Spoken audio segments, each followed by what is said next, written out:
hear myself through my headphones.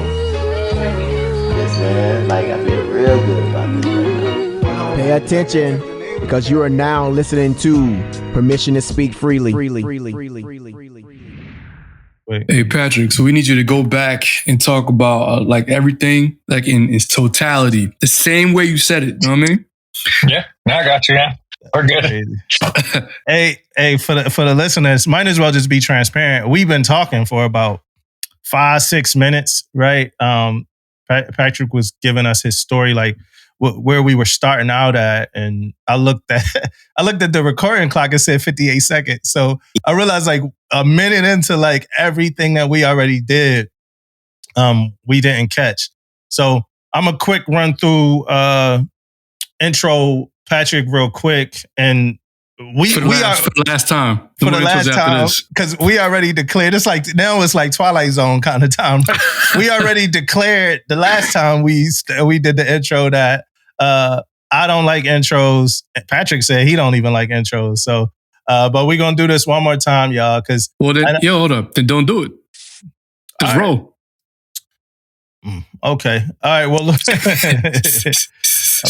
All right. Well, I mean, let's kind of go to where we want to be then, and that's September 17th, 2016. What does that day mean to you? Yeah. So that day is the day I got my DD 214, and I cried, man. I cried because I didn't see myself getting out of the Marine Corps at 9 years. There's a long story to how I got there, and I'll be happy to share that with you, whatever you want. But yeah, that's the day, man. I got my DD 214. I looked at it and I cried as I was driving back down south to San Diego, where I live. But how I got there, again, completely unexpected. I absolutely loved the Marine Corps. Loved it, right? And I loved it because it helped a childish boy become a man. It helped a very self-centered, egocentric, ego-driven teenager become a man. I don't know what either of you two were like when you were teenagers, but I was a punk, straight up, man. Like my mom and dad did their best, but at the end of the day, free will came into play, man, and I implemented it. Where was this at? Like, where'd you grow up? I grew up in Colorado. Yeah, so I grew up in the northeast of Denver in a town called Brighton, Colorado. Okay. I loved it. I loved Colorado. I still go back regular, man. But yeah, I just grew up and just as a punk, man. And I don't know, like, some people could say, "Oh, you were just being a teenager." Like that's partially true, but then also I knew right from wrong, and I chose to do wrong a lot of times. So that's on me. I own that. I don't get to make excuses for my behaviors. Yeah. Well, you joined the Marines the same year as me. You joined in 2007. You joined what, like June of 2007? Yeah, that's when I went to boot camp. Yeah. So and I did mine March of 2007. So just a couple months. But I think you were a little older than me when you joined. I think were you like 42, right? Yeah, I'm 42. I was 20. I think I was 23 when I finally enlisted. After from 18 to 22, I was living the. I had a great job. I mean, that's the reality of it. I had a great job, and when you're 18 years old making the kind of money I was making, like it's hard to walk away from that. But when you're 18 years old with that kind of money, a lot of stupid shit happens too. So that disposable income, man. Yeah. Like, what's good trouble in this part of Colorado that you were at? Good trouble, not the bad trouble, not an incriminating. What's good trouble to get into in this part of Colorado? Man, I was young, just going to parties, trying to find myself. Here's the thing. I was very uncomfortable as a teenager. I just never felt comfortable in my own skin. I might have put on the persona or the appearance that I was confident, right? Through cockiness and through my ego. But the truth is, man, I was like always uncomfortable. So like that time period of, 18 to, from the time I was a little boy, but really until I joined the Marine Corps, I was always trying to figure out like my place in society or my place in life. And that was, so like I was the good trouble was me trying to find that. And I did that by like going to parties and, going to bars and doing just like, man, I don't know, just being. My guy Patrick's doing the bachelor party every weekend. That's what he was doing. One man wolf pack, you know what I'm saying? Yeah. When I lived with 4 friends. Yeah, I was saying, he had to hold the actual wolf pack actual, you know what I mean? Yeah. So you go to the Marines, right? And in 2007, how long does it take for the Marines to kind of like work that out of your system? Well, what you knew of that out of your system? So there's one defining moment, but I will say this. I'm going to preface this with this. I wanted to be in the Army more than anything. Since I was a little boy, I wanted to join the Army. I wanted to be an Army Ranger. I had this dream, and I'm going to go ahead and dog the Army recruiters right now. They fucking sucked. I showed up for 3 appointments, and all 3 times they weren't there. And after the 3rd time, I was angry, and it was at one of those facilities where there's all the branches, and whether the Marine recruiters were supposed to do this or not, the guy's like, "Hey man, I've seen you in here quite a bit." He's like, "What's going on?" And I'm like, "F these, like blah blah, like fuck these guys, blah these mother effers, like right." And he's like, "Why don't you come in here?" And before I knew it, buddy, hey, Marine recruiters don't play. Yeah, Marine recruiters will get you. So, but it must have been nice though, because I wanted to be a Marine. And my mom caught wind of that. She was like, "Nah, you too soft." And she called the Navy dude. And I came home and Buddy was on my couch. He started giving me sea stories and he sold me. So, what you want is not what you need. You know what I'm saying? Mm-hmm. So, yeah. So, I forgot the main question. I started prefacing it, and what was the main question? How long did it take the Marines to get that out of your system? To brainwash you, pretty much. Yeah. So it's funny. And so I remember my response. There was one defining moment. So you play all those stupid games at boot camp, right? Play all those dumb games. And one of these days they had time to kill. So we were making our racks, and it was just like, make your rack, and they would find something wrong with it. It could be perfect, but there's something wrong with it, right? Oh, there's a piece of linen on it, or there's a piece of thread that's not supposed to be on there. Like, I didn't make it. I didn't put the thread in there. But so we had already made our racks like 30 times. And like the last few times it was like, oh, so-and-so's too slow. So-and-so's too slow. And like, I got really good at making my rack, it was pretty easy. So I would make it, and I would just kind of stand around the first dozen times. And I'm like watching everybody kind of struggle. And it was like, it clicked, right? Like, oh, like, I think what they're doing is they're trying to get us to work together. Right. Because I was always one of the first people done to make my rack, and it was pristine every time. And it was like, oh, okay. So what happened was the next, dozen times or whatever, like I would finish and I would immediately go help other people. And then it had like this rippling effect. When I would help them, then we would finish, and then the 2 or 3 of us could go help other people. And it was like the first time in my entire life where I'm like, oh, it's really not about you. Right. Yeah. It's not about you. It actually is. It works better if you are if you are a team, right? You're only as fast as your slowest guy. That concept that I always heard in the Marine Corps later on, obviously, really made sense. But I was already applying it in boot camp. But it was that like defining moment that clicked, and it wasn't necessarily a direct lesson that they taught me, or maybe it was, right? I don't know the purpose of why we had to make our rack 4 dozen times that day. But at some point in making our racks, our beds, right? It clicked. It's like, dude, it's not about you. Like, it's not about you anymore. And that was it. And I was like, oh shit, that's it. Mm-hmm. Yeah, Damo, our guy Mongo, I like that, man. Team before self, right? Yeah. I was a section leader in the birthing back in boot camp too. I never learned Patrick's lesson though. They used to like just work my ass out. I would finish my rack first too, and it'd be the best.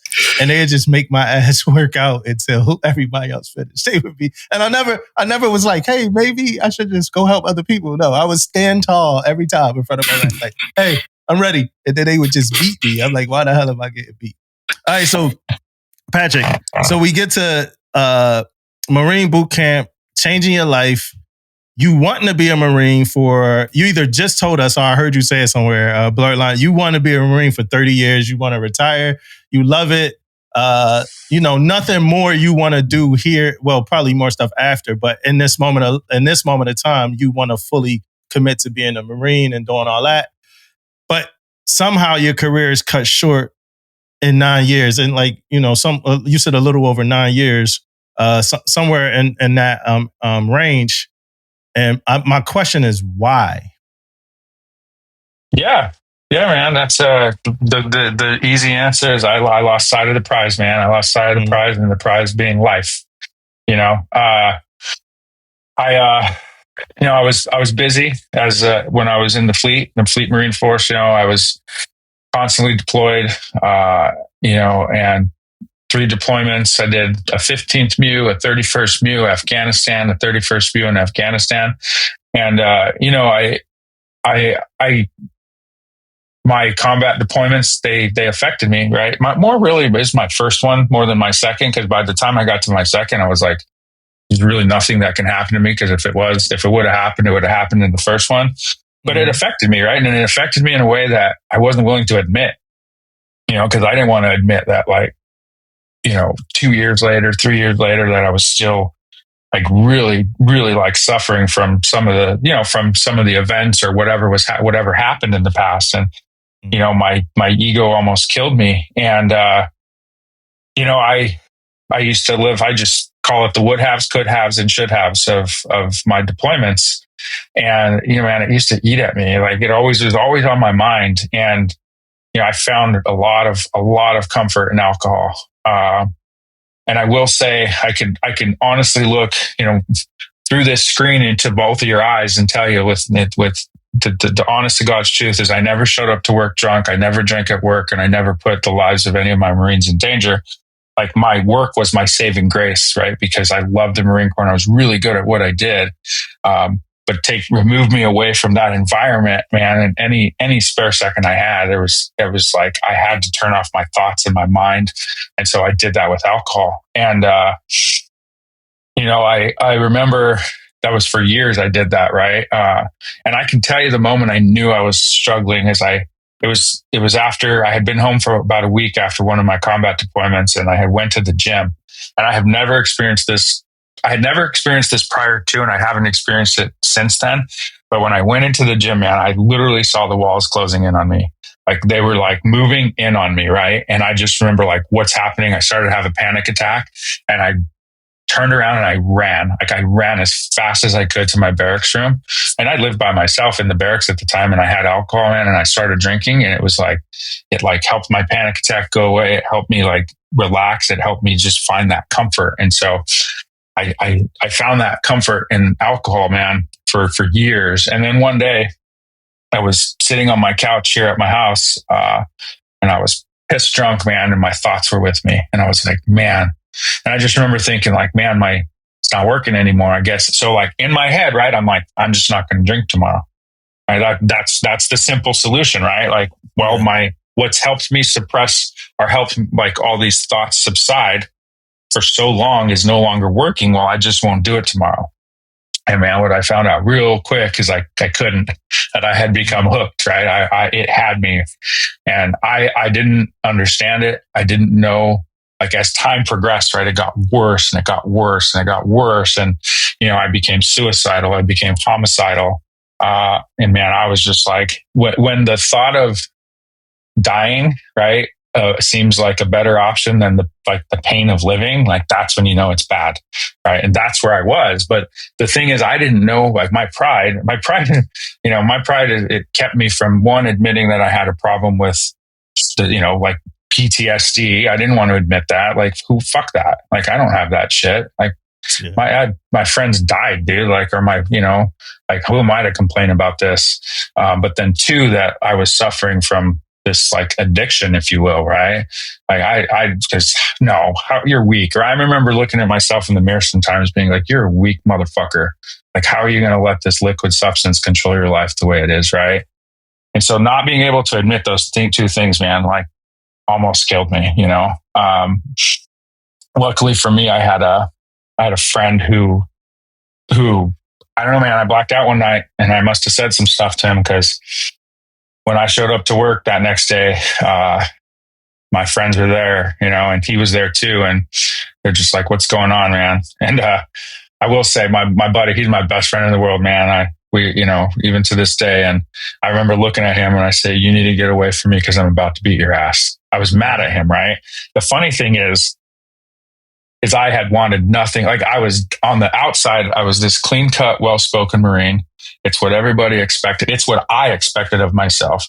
But on the inside, man, I was dying and I was screaming for somebody to ask me how I was doing. And when it finally happened, right, my best friends in the world were like sitting there saying, hey, how are you? I'm like, fuck you, get away from me. Right.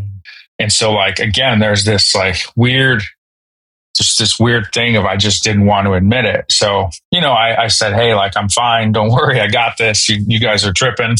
And, it didn't take long for them to realize I didn't have it.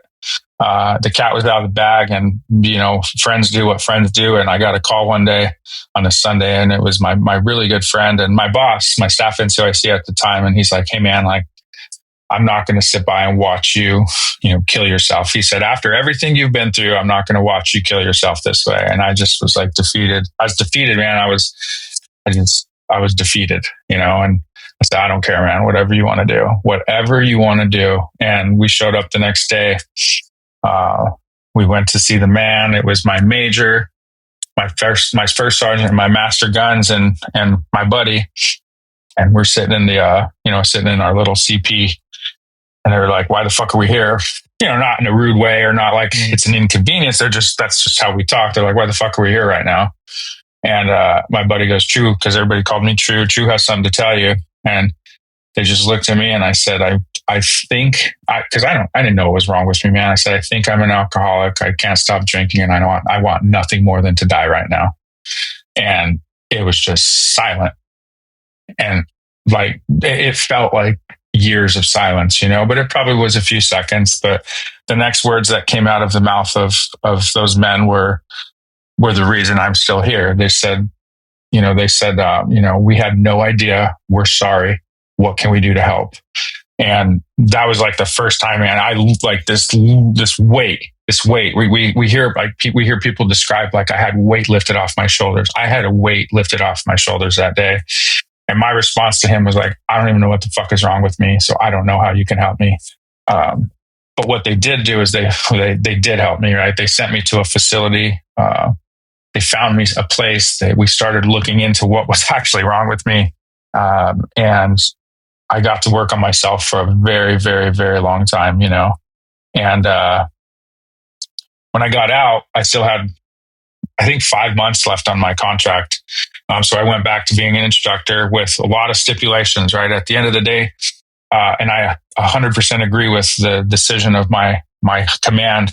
I was a liability, and they didn't want me to go back to instructing, but I was like, this is all I have. Like, please, like, I had never given them any reason to doubt me. Cause again, I never, work was my saving grace. It was the only time where I was like not drinking. It was the only time I wasn't thinking about dying. Right. And so they agreed to allow me to go back with a lot of stipulations, right? I had to blow, like, if I had an hour, if they called me to blow, I had to be there within an hour. I had more urinalysis in that last 5 months than I did in the prior, 8.5 years, which I was okay with. I had my own Sacco, like literally had my own Sacco. He was a gunnery sergeant, and I used to have to call him. I believe it was daily, just to check in to say, hey, I'm good. But I was willing to do what I needed to do so I can stay there. And so they had asked, or we were trying to figure out my next steps. We being I didn't just come back and my command's like, okay, you're on your own. It was still that team effort, right? The team effort is what got me through this. And we were trying to figure out if, so the suggestion was, hey, we need to start a MedSep package. They wanted me to MedSep because just because I went to work on myself doesn't mean I left there and I was cured, right? I haven't had alcohol. I don't do alcohol. I don't do nicotine. I still work on myself, man. I haven't had any of that in my body for almost 10 years now, right? I guess it would be like 9 years, 6 months if we're trying to be accurate with it. 9 years, 6 months, I haven't put anything in my body. As a result, but I'm still working on myself. So trying to figure out my next steps, I open up my MOL one day, I'm getting ready to see to make sure our buses and everything are scheduled for the day. And it says, you have web orders, right? Marine Online, you have web orders. And I'm like, all right. And I opened it. And as soon as I saw the web orders, I knew, like, right, there's these moments in my life where I'm certain, and I don't know if you've ever experienced this, where you just know, right? You just know, like, you just know. And I just knew, like, I go, this is it, right? This is it. So I had orders to Victor 1-7, right? 1st Battalion, 7th Marines, 29 Palms. And I just knew, I was like, there's no way I can go up there. I'm going to die. Like, I'm going to die. Because I was fresh I was 2 months out of, I was 2 months removed from, poisoning my body, 2 months removed, or 2 months into just really starting to work on myself. And, I'm not here to bash the Marine Corps in any way whatsoever, because I love that. I mean, I love that institution, but 29 Palms it's an unforgiving place, right? It's an unforgiving place, and there's a lot of things that happen there because of where it is, and the lack of resources or things to do. So I just couldn't. I knew in my heart, I'm like, man. So I called the monitor. And I wasn't going to give him no sob story. Like, it's just it's not my style, right? I wasn't going to tell him, like, oh, this is where I'm at. Like, please. I just said, hey, is there any way I can change my orders to stay? I'll even go to the West Coast. I just can't go to 29 Palms, because I needed, like, they didn't have what I needed up there as far as support, as far as the resources that I needed to stay alive. I mean, really, that's what it came down to. And it's like, no, man, you've been stuck in a bubble, because I was in this like 3 mile radius for my whole career, right? Between San Mateo 62 area and then SOI, I was in this little 3 mile radius for my whole career. He's like, no, you've been there way too long. He goes, it's time for you to expand. Yeah. And I said, all right, well, I've got to deny orders, right? And that was it, man. He goes, cool. And I had to sign an RE3 Oscar, I think is what the paperwork was. And I denied orders. I didn't get my promotion I had been selected for E6. Finally, I was super stoked about that, and I didn't get my promotion. No big deal though, right? It's okay. Like, life is life, and I don't have control of the external factors. But for me at that point, right, I was sad. Don't get me wrong. I was sad and I wallowed for a while, but at the end of the day, like, hindsight, 10 years later, man, like, it was the best decision I ever made. Because I can tell you, my life today is nothing what it was back then, right? I miss the Marine Corps almost daily, man. Like, I'm not kidding when I say that. Mm-hmm. I have a friend in the Marine Corps who sent me pictures the other day. They were doing some field practice and stuff. And I was like, man, I miss the Marine Corps. He goes, I thought you'd like these, right? Because I loved it, man. Like I said, it helped a boy become a man. Yeah, man, you did 5 deployments, Operation Enduring Freedom, 2 of them, and then infantry. But then also, you were an instructor teaching other Marines how to go out and fight.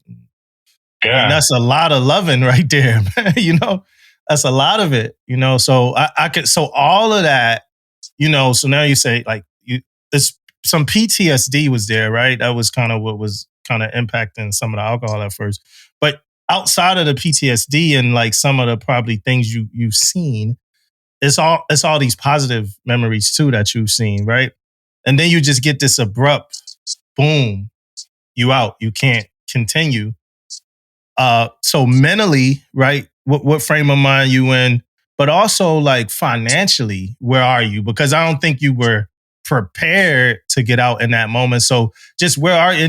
And then on top of this, you were married at the time too, like with family? Yeah. So there's a lot there. Yeah. So I was still married to the same woman. We just celebrated, in May, we celebrated 14 years. So that's pretty cool, right? 14 years with one person is a major accomplishment. Yeah. So yeah, I had my kids, my wife, financially,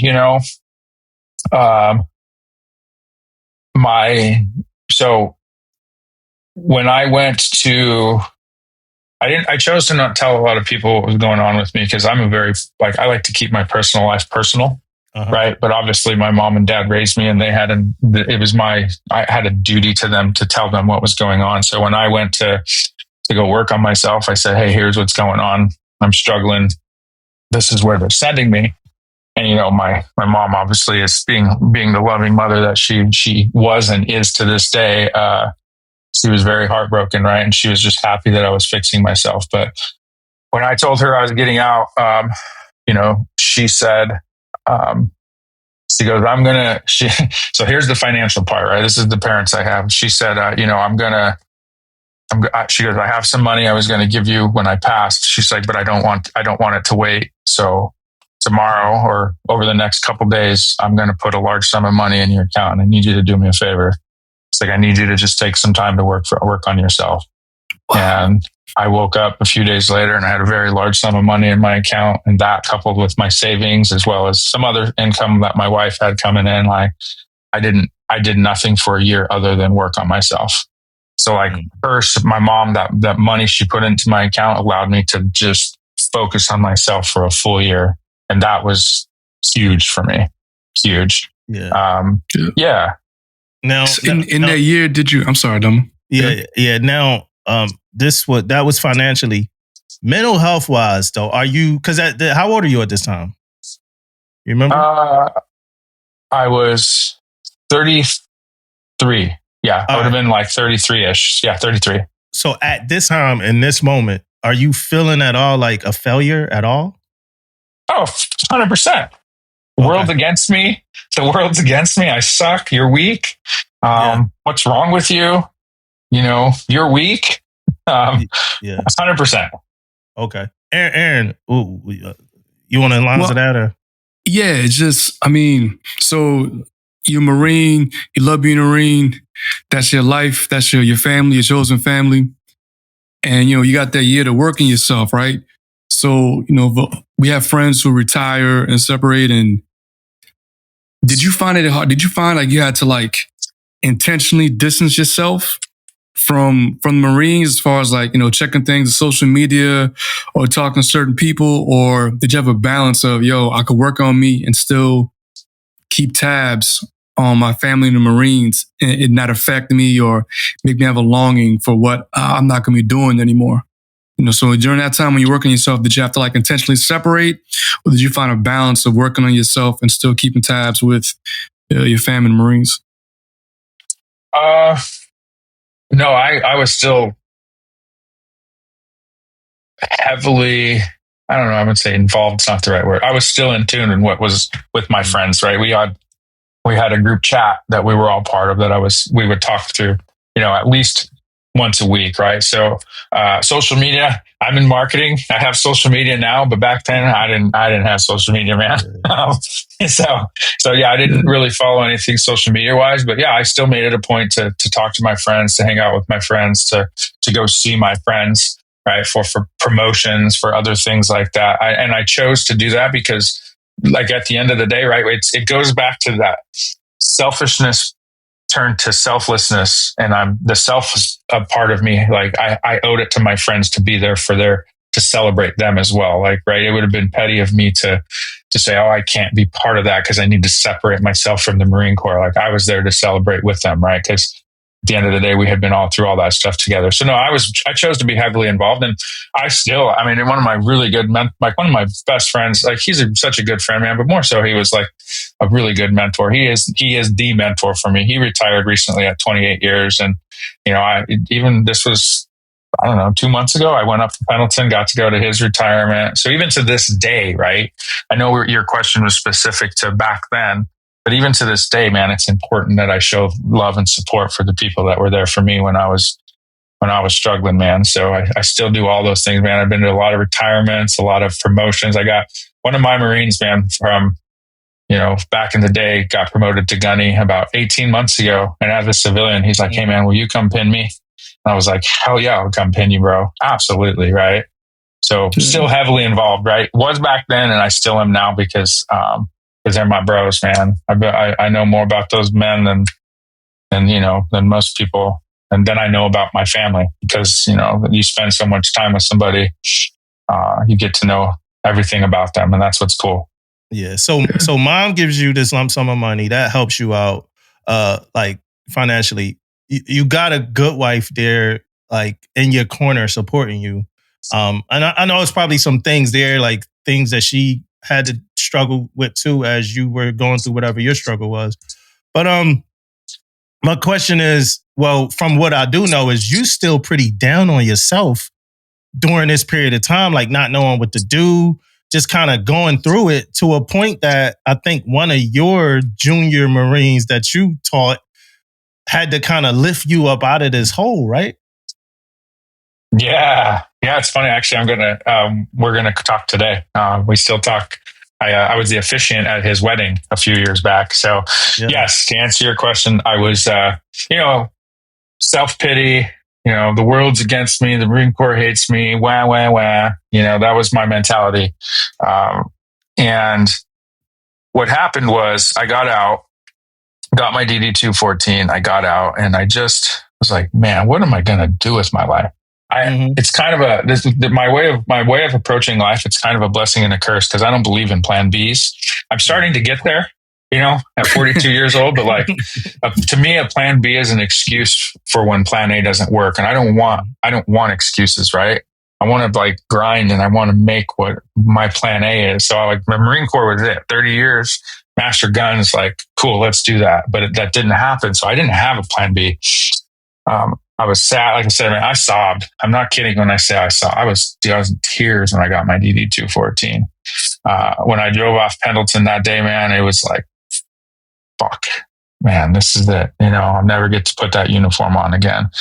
And so I was starting to look at, somewhere in that year, right? At some point, it was about month 6, 7, where I'm like, okay, I've really not thought about anything other than getting better. But now I can't do this forever. What's next, right? What's next? So I started looking, and in the time, I'm just full of, fear, full of, sadness, but I'm trying to figure out what's next. And I'm like, well, I love what I did in the Marine Corps. I would never change it for a thing, but it's like, well, I got a couple options. I could contract or I can be a police officer, like kind of looking at what are the options, right? And, I was like, if I can do either of those, I'd still be in the Marine Corps, right? Like that's the truth. Like physically, mentally, emotionally, if I can do those jobs in the civilian world, I would still be a Marine. Because it was part of the mental stuff, but it was also a lot of the physical that I was struggling with too. So I'm like, well, that's off the table. And I'm like, well, I guess I should maybe think about school. And I was a smart kid. My mom always tells me, she makes it a point even to this day, bless her heart, of like, man, you were so smart. You just did enough to get by. And she's not wrong, right? Mm-hmm. I did enough to be able to play sports. I did enough to satisfy her. I did just enough, and then that 18 to 22 year span, that 4 years, I did go to school for 2 years and I did just enough to get by. Right. But when you're removed for me, I will only speak for me. I was removed from school for, all those years. I had fear, man. My life was driven by fear. When I got out of the Marine Corps, even prior to that. Right. And I said, man, there's no way I can go back to school. Like, what? I'm 33 years old. Like, what am I going to learn? I'm going to be there with kids, blah, blah, blah, all the negative. And my buddy called, we were talking one day and, he was talking to me about how I was doing and, what my plans were. And he told me about this program, right? So here's the plug for Warrior Scholar Project, who I work for now. He's like, hey, I went through this program. It's called Warrior Scholar Project. And I'm like, okay, well, what's Warrior Scholar Project? He said, well, they call them academic boot camps where you go and you live on a campus. You stay there for up like a week or 2 weeks, depending on what campus you go to. And they teach you how to learn. And my first response was, what? Like, what are they going to teach? What are you talking about? Yeah. Like, what do you mean, bro? Like, what am I going to learn in 1 week? And we kind of had some back and forth, right? And he's like, look, he goes, if the roles were reversed, what would you be telling me right now? Jedi mind tricks, man. Yeah. And pause there for 1 second, because I think all of us in some capacity been in a leadership spot. And that's so true, and where people say like, hey, we feed our animals better than we feed ourselves. Are we? Yeah. And then I kind of like get away from the animal talk because we talk about people, right? But like we advise and we treat our people better than we treat ourselves. Like, yes, of course, that's what you would tell them, because that's the best thing to say and the right thing to say. Yeah, the best advice we'll never take for ourselves. Like, yeah, man. And I just wanted to pause there because like a lot of people need to hear that, man. You know? Yeah. Like what would you tell me? You know what I'm saying? All right, so he tells you that, and then I guess you buy in right there. Well, my response is, I said, damn well what I tell you. I tell you to get your ass to that course. And he goes, well, then get your ass to that course. And I said, you're right. You're right. And so I did, right? I went through this application process. I sent in a writing sample, and then I ended up going to the University of Southern California's academic boot camp in 2017. And man, I'll tell you what, it was, it completely changed my perspective on what I thought I was capable of outside of the military. It completely changed my perspective on my confidence. Right? I had this confidence in the Marine Corps that no matter what was in front of me, that I was going to succeed. And I lost that. I lost that day I got my DD 214. I lost it. I would argue that I probably lost it before that, when I was in the, in those dark days. Right. But when I was there, they taught me these things, right? Essentially what they did was they tweaked the skills that I had acquired in the military and they tweaked them so that I can apply them and be successful in an academic environment. And that was cool. Don't get me wrong. Like, I still use a lot of those tips today. But what happened was, I remember, man, it was like, I think it was Wednesday, and I was sitting there. So we had to write a paper on. So we read this text. It's Alexis de Tocqueville, and if you don't know who Alexis de Tocqueville is, go look. This book is like this thick. Obviously, we're not reading that book in a week, but they pick sections out, and we're talking about equality in America. And we have to write this paper, and we're reading other texts. And one of the texts I had to read was, I believe it was Frederick Douglass's speech to the American Women's Sewing Society, right? And it was like 3 a.m., which would have been Wednesday at 3 a.m.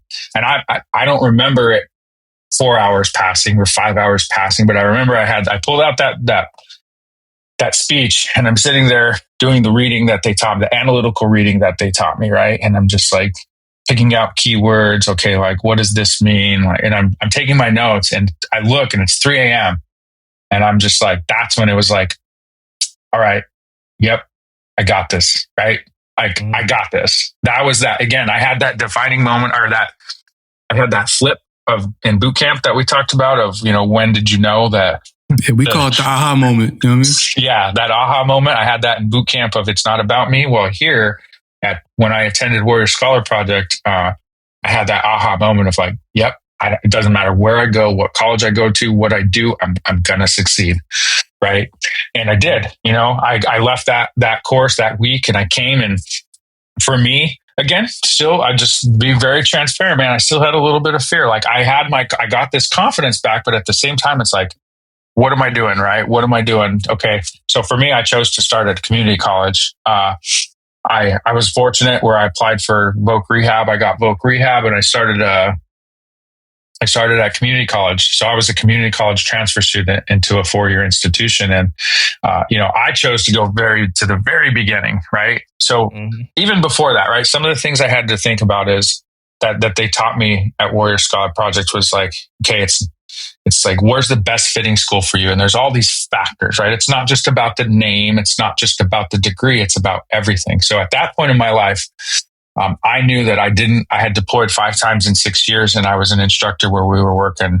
I mean, every instructor at the School of Infantry, whether they're Marine Combat Training, ITB or AITB, Advanced Infantry Training, or infantry training, those men, right? Same as recruiters, drill instructors, those men and women, they work their asses off, man. Right? If somebody tells you they work 120-hour days in those billets, they're probably cutting it short. They probably work a little bit longer, right? Because it's nonstop. So for me, I knew I was like, I'm not going out of state. I'm probably not even leaving the city, right? I want to be by my family, and I need to be by my support network, because I'm still healing, right? I'm still healing. So I applied to the San Diego Community College District, which consists of 3 schools. And I started at community college, man. And I tested into algebra. I believe it was algebra, college algebra. But I asked my voc rehab counselor, I said, hey, like, I've been removed from school for a long time. And to be honest, I don't even remember anything from school. Can I start? So I started 2 math classes below. I started in like basic math because I wanted to set myself up for success. Right. And, so I did that, and I went to school for 2 years at community college, man. And it wouldn't have mattered if I went to community college, to name an institution. I was going to get the best I was going to get the best education I could because I was going to work my ass off for it. Because I found my confidence through Warrior Scholar Project, and they showed me these tools, techniques, and these tips to be successful. And I did that, man. I grinded for 2 years. And then I was like, okay, well, I have to transfer. Like, I can't get a 4-year degree out of community college. So I started looking again. I'm like, I'm not leaving. Like, I love here. I love my home. I have a beautiful family, a beautiful home. So I was like, I'm going to go to San Diego State. Right. And I did. I applied and I went to the San Diego State Fowler College of Business. And just again, I received an amazing education because I have an amazing staff there.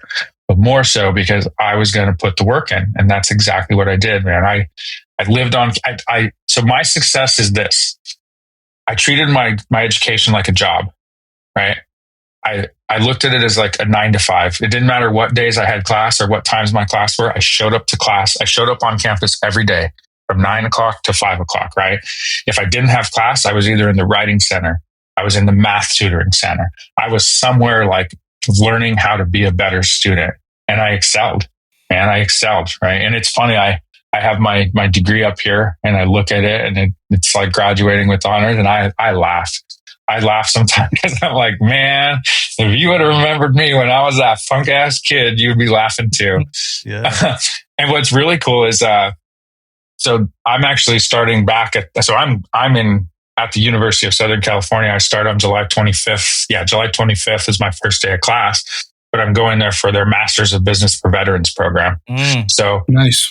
Yeah, man. So like getting in. Congrats. Yeah, thanks. Yeah, so I'm excited, man. So like it's kind of full circle, right? So your original question of, that reverse leadership, I had this positive rippling effect, from 8 years ago, 9 years ago, all the way to 2025, right? To this day, this moment, it has had nothing but a positive rippling effect on my life. And it's just been nothing short of just great, man. Great. My life is far different. Back on investment, yo. Yeah. Because like if you didn't train and build into your friend, your protege, right? He wouldn't have had the courage and the fortitude to challenge you and have that conversation, to give you that moment, to be that first domino to fall, to make you to even go to that first boot camp to go. So people say mentorship, it goes both ways. You're going to get return back on investment, man. Yeah. No, I agree. Yeah, man, it's cool. And then the cool thing is, right, I work for Warrior Scholar Project now. My senior year, I had to do an internship. And I was like, man, I'm still like, I still have like lazy tendencies, right? Or at least I've acquired them over the years. The further away I get from service, I'm like, I can, that could wait. But one of those ChatGPT, man. No. One of those things though, is I was like, man, I don't want to like really look too hard for an internship, but more so I was like, and that's partly the truth. The big part of it is I remember how much of an impact Warrior Scholar Project had on me. So I pitched myself to them. I was like, hey, like I have to do this internship. Here's what I'd like to do, X, Y, and Z. And before I knew it, they said yes to the internship, but I also started working with them 10 hours a week prior to that. And now I've been a full-time employee there, I think for 4 years. And man, I get to travel to colleges all over the country and I get to share my story. Right. I get to share my educational story, and sometimes, right, it's necessary to share my personal story too, which is why I'm so willing to do it with you two, right? We talked about this in the pre-meet of like, how much are you willing to share? Look, I'm willing to share everything about my life if it helps, right? If it helps like one person, or maybe it's just like the idea of like, oh wow, I felt that way too. So I'm all about sharing my story and my experiences with others, So here's a question though. So, because even with all the life things that happened and, everything you're going through in life, at some point you still an over 33-year-old a Marine Corps veteran in college, because it sounded like you were physically going to college from what you were explaining at USC. You already did 2 years at community, so I'm assuming you somewhere around like 36, 30, like at that, like 35 at that age or something like that. You in school with a bunch of like 18 to 24-year-olds? You about to put that Billy Madison meme up, man? Yeah, so how is right, yeah, right. Like, yo, like how is that? Yeah, so I was at San Diego. So I transferred to San Diego State, community college district to San Diego State. How was it? It was one of the best experiences of my life, right? Something I learned during that week at through Warrior Scholar Project at USC was learning how to take a step back, right? Learning how to lead, but not with the same mentality of that I had in the Marine Corps, right? Like I can't motherfuck a person into doing their part of a group project because I would get kicked out of school, right? I can't. But how do I find that? How do I navigate that? So what I'll say is I met a kid, and I say a kid, and I probably shouldn't say that. I met a young man at community college who used to commute from Mexico every single day. And he said it took him almost 3 hours to cross the border every single day. Right. So like, I can sit there and pass judgment all I want about, like these young kids, they don't know, like, I don't know what it's like to have to cross the border every single day to come to school, to have a better life. Right. I had a great life. I grew up in a middle-class family. Like my mom put a large sum of money in my account. Like, I don't know what it's like to go without food, without shoes. Like, I don't know what that life is. Right. So who am I to judge? So that kid, that young man, right. Like, was honestly like he'll never know it. And I don't even know his name, honestly, man, because it's been so long, but I don't remember his name. But I still think about his story, right? Mm-hmm. So like seeing people like that, and that he wasn't the only one in my classes, right? So like that right there, humility, right? Or empathy or whatever emotion you want to put in it, helped me realize like, man, these kids are working these young adults are working just as hard as I am, because to better themselves. And then when I got to SDSU, I was a business major. So in business, there's a lot of group projects. I mean, almost every class was a group project. Mm-hmm. And every time I got into a group, I just kind of like learned to take a step back to kind of gauge, right? To let the group form, right? Form into developing its norms. And what I learned was there was a lot of really intelligent people, man. Like it's like intellectually, they were probably far beyond me because they didn't have, they were rolling right into it, right? From high school straight gap like you had. Yeah, exactly. Right. But on the leadership side, that's where I came into play. And so I always approach this, man. I took a step back whenever we do, especially in group project, I always take a step back and I would just kind of read with what's going on. I remember we had one group and this young woman, she's like, you're going to do this. You're going to do this. You're going to do this. I'm like, perfect. Thank you. Let me know, but then I've had group. You were a Marine though? I mean, did they know you were a veteran in setting? I mean, it's kind of one of those things where that's just the assumption, especially at San Diego State, because a lot of non-traditional students, right? The people with time or gaps in between. Adult learners, quote unquote. Yeah, exactly. Like San Diego State is a high population of veteran and active duty students. So it's kind of just the assumption. I've never like raised my hand in class and was like, oh, my name's Patrick. I was in the Marine Corps. Like I'm just this old dude. Like I have a lot of gray hair. I have product in my hair today, so it looks a little black. That's wisdom, bro. It's like 90. No, it's like 80-20, 80 gray, 20. But anyways, yeah. So, and there were times, right? Like I would take that step back, but I was always trying to be the leader. No, I would always implement my leadership skills when necessary. And there was really only one time in that 2 years at San Diego State where I had to like put the Marine Corps boots back on and be like, this is bullshit. We have 2 weeks until it's done. Here's what's going to happen. And you have 48 hours, right? And we ended up getting like an A- on the paper, like in a 2-week turnaround. And all of them came back and said, thank you for doing what you did, right?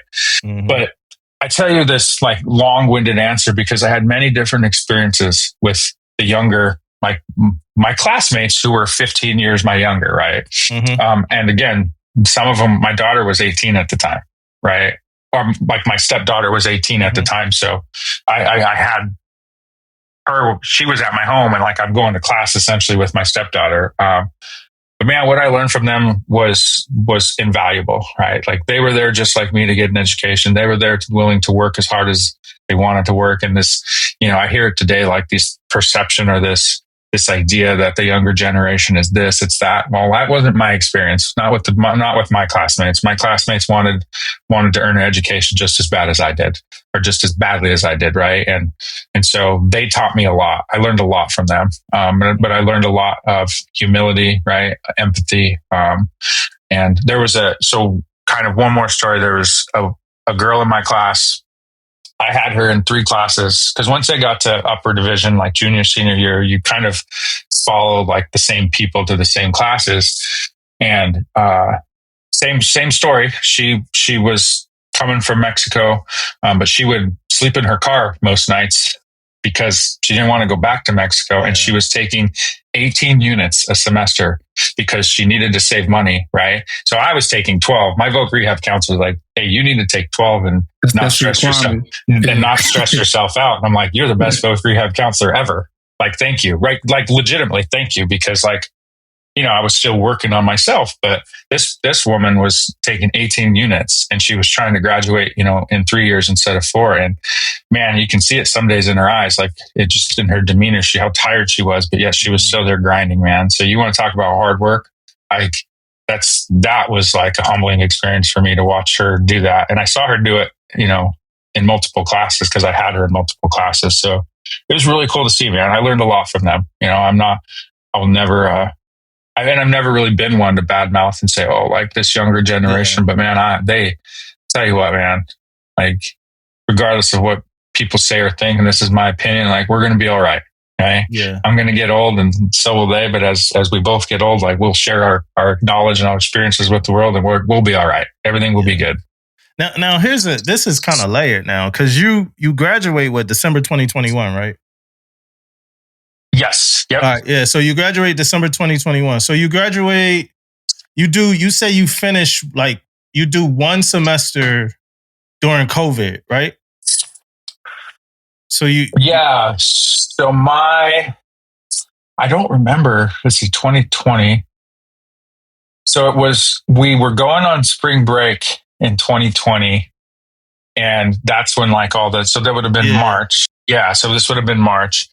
And everybody's talking about it. And I just remember I was in my stats class, one of my business statistics class, and my professor was like, hey, there's a good chance we might not be coming back. And I mean, we're all of us are like, oh, okay, that's weird, but whatever. And sure enough, we didn't come back, right? We went to a fully online for the remainder of that semester into the next semester. And I loved being on campus. Because I like people, man. Oh, dude, I'm that weirdo that like, if we make eye contact, I'm going to be like, what's up, man? How are you? I'll have a conversation. I like that. I'll have conversations with anybody. But I will say for me that COVID experience, I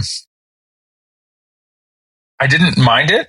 Like I obviously would prefer to be in class, in person, in school, but you adapt. I still had that. I mean, I still do. Like the one thing the Marine Corps or any branch of service teaches the servicemen and women is how to adapt, right? Because I mean, you could probably think of all the times you were supposed to do something in the military and plans changed. So now we got to adapt. So I adapted well. And to be honest with you, I kind of fell in love with it. Like I didn't want to do it forever, like the online learning, but I fell in love with it because like my bed right there, right? I'd wake up, do my homework, come to class, and then I'd go out to my patio, do a little row. Like it was perfect. Yeah. But hey, so Patrick, my question is the layer though, because you started a business like a year before you graduated, right? Yeah. My junior year, I started a business. Yeah. So you start a business around a year before you graduate. So again, like we get to this uphill, like life climb, like the normal life climb, right? The series of ups and downs, things happen. At some point in life, you deal with confidence issues when it comes to doing certain stuff and all that. So you've worked your way up, Warrior Scholar Project, different things, building your confidence, doing all this. You in school, you start a business, right? This is a lot of people's goal, is start a business. So you start a business and then COVID hits like a year later as your business is coming into fruition, I guess, right? So now how does this impact your confidence, or does it impact it at all? And then how does this impact the business as a whole, as now you getting ready to graduate school with this blooming business during this global pandemic? So the question is like, essentially, how did COVID influence what I was doing as far as a business owner, right? Mm-hmm. That's kind of what you're asking. Yep. So here's what I'll say. Obviously it had impact, but it wasn't so severe that that we had to fold. And here's why. Because it's how we structured the business, right? So at the time I had 2 business partners. And let me say this first. I started a business because of all the knowledge I learned, or the knowledge I gained in college, right? Whether it was at community college or at SDSU, I soaked up everything, right? I was a sponge, and I just took everything in. And my friend called me one day, and he was, he'd been in the industry for a long time that we're in. And he was just like, man, I wish I could do this. Or like, I love doing this, but if only. I'm like, man, I've heard you for 3 years talk about, well, longer than that. But I was like, I've heard you for 3 years talking about all the things you would change.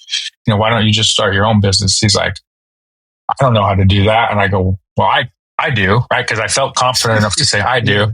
I go, let's start a business. And he's like, okay. And I don't know if he thought I was serious or not, but I went in, I followed all the stuff, man, and we were a business, right? Mm-hmm. And so here we are, Now we're here. Now we're sound like stepbrothers, man. We were best friends. Yeah. Both souls, man. Let's go. Prestige worldwide. No. So it worked because of how we structured it, right? We're a limited liability company. We're a pass-through partnership, meaning all the taxes and stuff pass through our personal accounts, our personal income taxes, but we structured it in a way to where I was just like, I in the beginning, right? I have a huge role, but in the beginning, I was the one that was writing all the manuals, like setting up the processes so that so it was like fluid, right? Because project management, whether we all know it or not, like being in the military, project management is a huge part of what we did, right? And so I was able to do all these things to prepare us, to get us ready. And it's evergreen, right? It's always growing. It's always changing. But the structure of the payout it wasn't like I was relying on this solely, right? Like I had other incomes, right? Like, I had other incomes, but my partner, that was his sole focus. That was his job. So we structured it in a way where in a limited liability company, you can do a guaranteed payment. So it's guaranteed every month that we have to pay him out. Whether we make that money or not, we have to find a way to pay him. So we started to do that. And then like quarterly, we would do what's called owner's draws. So you just look at what your profits are at the end of that quarter. And then that's how you decide who gets paid. And it's based off the percentage of ownership, right? So if it's 33%, then if there's like $1,000, right, everybody gets $333.33 if that's the split. So we were able to survive because we were smart in how we structured it. And we were still working. We were still traveling, doing our thing during COVID. That didn't stop, right?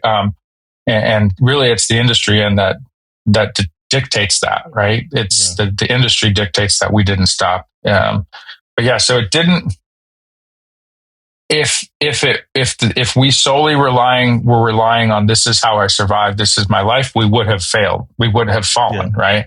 But again, that's not what we did, because we can see the writing on the wall and thinking ahead, like this is what we have to do now to stay alive. So this is how we're gonna structure it. And that's why, right? So to be fair, like to get this back, tie this back into education, what I learned, right? I had a strategy. Right? I did an analysis on the industry. I looked at the external factors, and I came up with a 5-year plan, and we implemented it. And here we are 5 years later. This is a family coaching business? So it's a drug and alcohol intervention company. So my friend, my really good friend, one of my best friends, I have a lot of best friends, right? I don't think you should have one. He had been He's been in the drug and alcohol industry for a long time, man. Long time. He started out working with teens, at-risk teens, and he's worked his way, but he's an interventionist. And he traveled, when he was a contractor, he would travel all over the country, man, to help people, right? Addiction and alcoholism and drug addiction is no joke. You can pull up stats right now to see how much worse it is today, right? But that's what I'm talking about, right? He would come home. I had no desire to be in this industry, but he would come home and be like, man, if I could only do this, or if I could only do that. Because as a contractor, right, he has to abide by the company's policies, or more so the company's training that's hiring him as a contractor. And that's what we're in, right? That's how we started, right? And we built this based off of his knowledge. And we had another partner at the time who was an interventionist, where all we did, I love telling this part, right? This is entrepreneurship, I think, at its finest, right? We started with a blank sheet of paper and an idea. Yeah. And how we did this is I bought a voice recorder. I paid like $30 off Amazon and bought a voice recorder. And I said, tell me from start to finish what it is you do. Right. And then I went to my other buddy, my other partner. I said, tell me from start to finish what it is you do. And I had like an hour and a half of them just talking, and I'm just sitting there typing, man, typing. One of the cool skills I got out of the military, and people might not realize this, is I learned how to write SOPs and policies, even as an infantryman, because we always had our SOPs. And I don't know how many times I was part of an SOP revision, but even as an instructor, I got to take part in it's called a CCRB, a course curriculum review board, where we went and we rewrote publications for Scout Sniper School. And I mean, I did this on a grand scale. So like, I really fell in love with that process. So I was able to take that coupled with the business, the business acumen the business fundamentals that I've learned in college. And I was able to apply them to my business. Right. Yeah. And we just started writing, man. And if I showed you what 3 dudes put together over the past 5 years, like I look at it today and I'm floored. I'm like, man, that's pretty fucking badass, dude. Like we've done a lot, but more so, right? It's afforded us the opportunity to help a lot of families with the process. So what my partner brought was his network and his institutional knowledge. And man, I'll tell you what, he is freaking really good at what he does. And I'm the business side of things, and he's the out in the field kind. But if there's ever a veteran involved in this intervention, right? Specifically a veteran, my partner is also a veteran. But if there's a veteran, maybe with similar struggles as me, like specifically the PTSD or whatever, I will 100% go with him, or I will, and get involved. And that's kind of where we're trying to work toward now is, we met an amazing woman up north who runs a veteran facility, a treatment facility. So we are not a treatment facility. We are the people that help get the struggling, person to the facility through our training and through other means.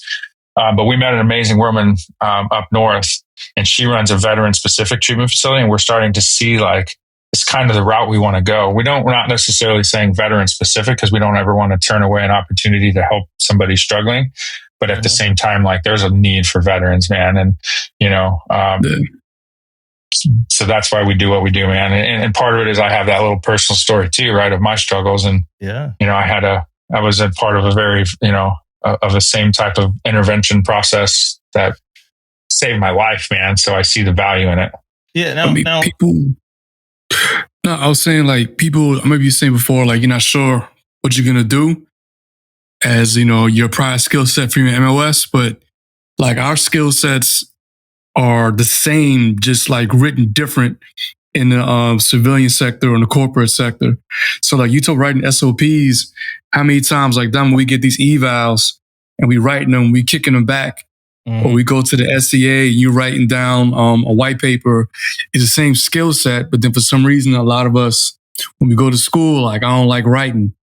Like, fam, you've been writing forever for your entire career. It's the same shit, just a different name to it, Yeah. So and what I want to circle back to is the Warrior Scholar Project, right? Because Patrick, right now you're talking about you guys even being a liaison to get people to go into a certain door, right?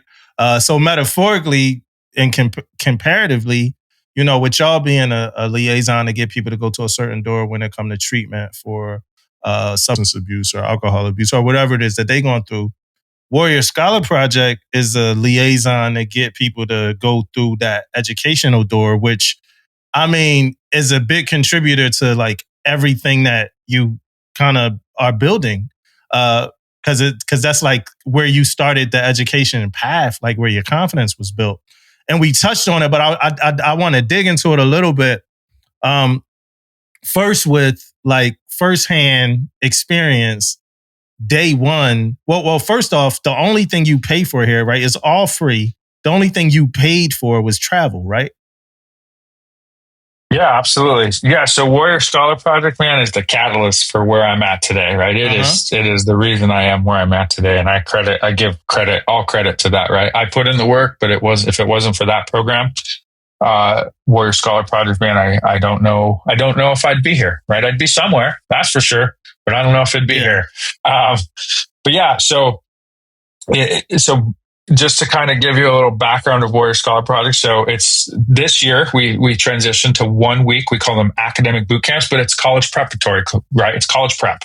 And so this year we're at 19 campuses. So you can go on our website, Notre Dame, Williams College, Cornell, Harvard, Columbia, MIT, Princeton, Michigan State, Yale, we can name Caltech, all these schools, right? Georgetown. Georgetown. We gotta pause. These are some colleges, man. These are some universities. These ain't chump. You know what I mean? This ain't Buckwheat University. You know what I mean? These the real deal schools, man. I ain't want to Bucknell ain't chump, so I wasn't gonna say Bucknell. I had to change it to Buckwheat. But yeah, so these some colleges, Patrick.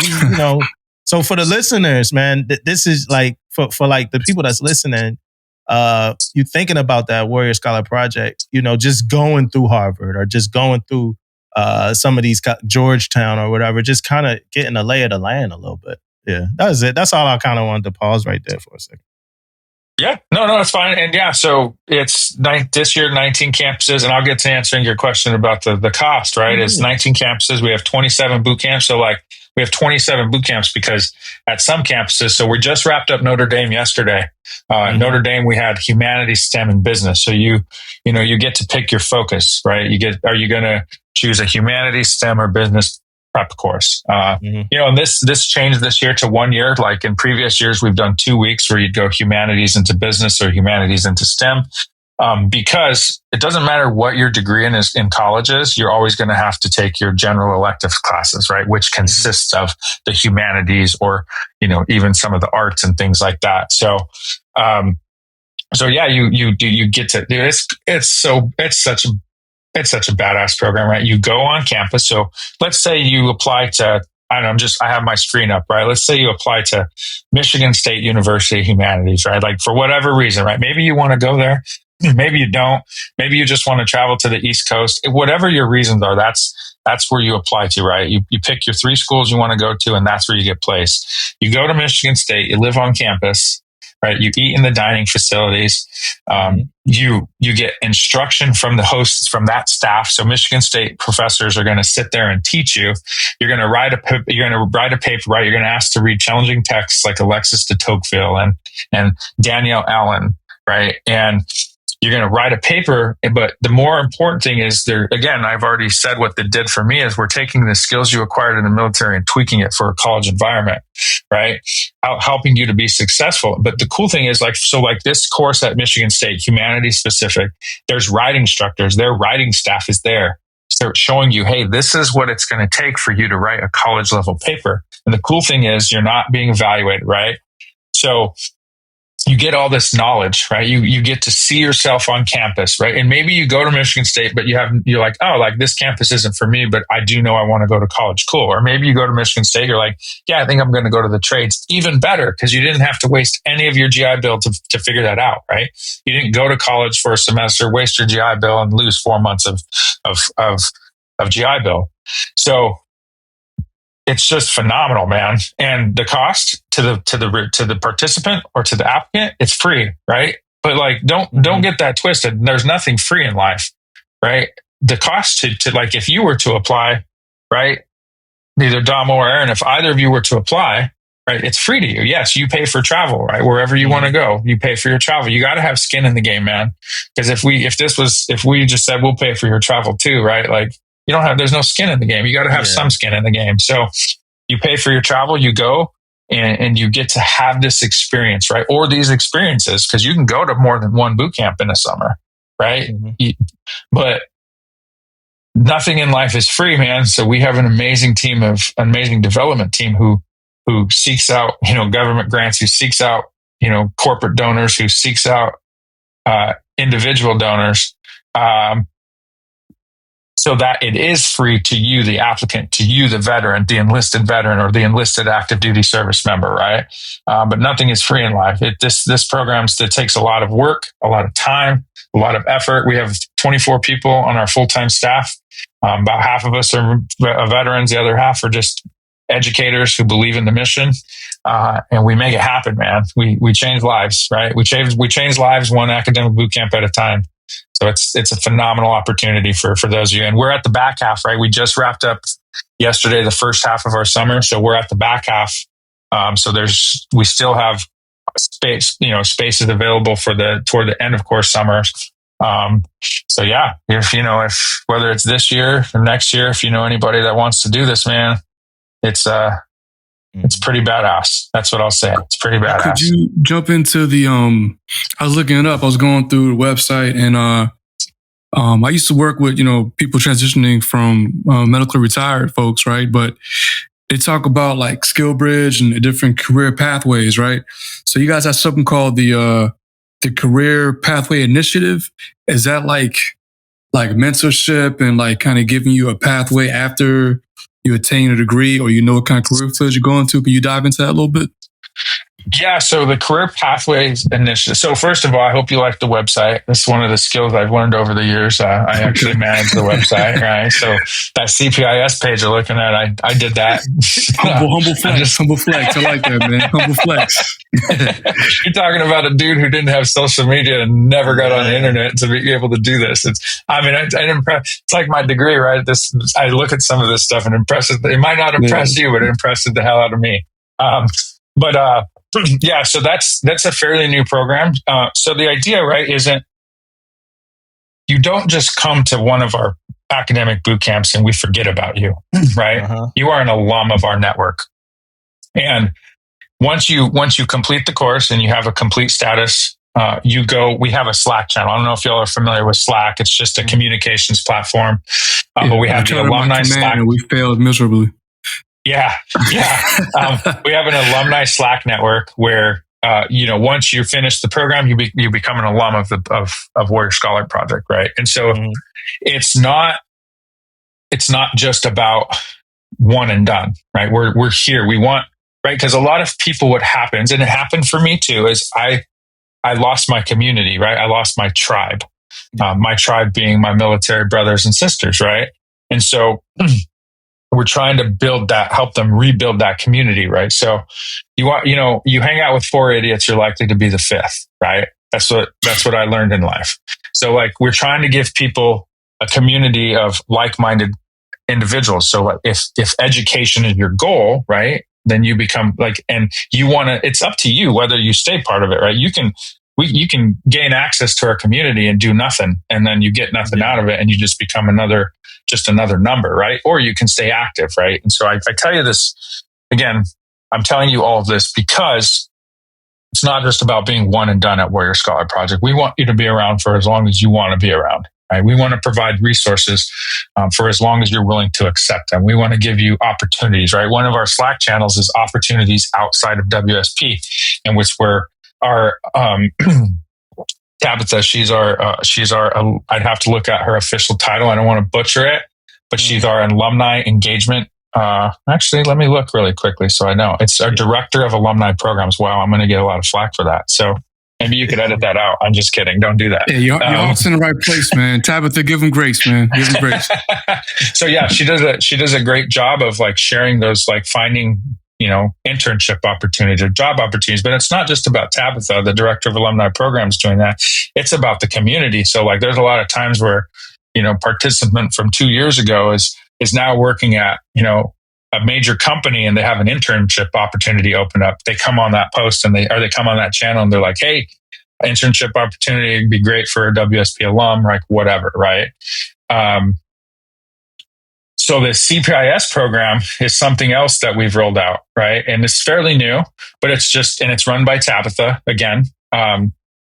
It's just this idea where they apply. I think they had a cohort. I don't know the cohort number, this last cohort, but she really, there's mandatory meetings, there's mandatory work that has to be done. But essentially what she's doing is building them up for the future, right? Yes, education is great, but what happens once you receive that degree? Like what's next? Right. Yeah. So we're trying to help them. That program, the Career Pathways Initiative, is trying to get them to help guide them toward what is next. Right. Yeah, that's what CPI does. Yeah. So expanding the embrace. Like, we not just now in the academic boot camp that's now helping you find a college. Now, even after you finish college, we helping you with that next step. So this could be a lifelong relationship. Yeah.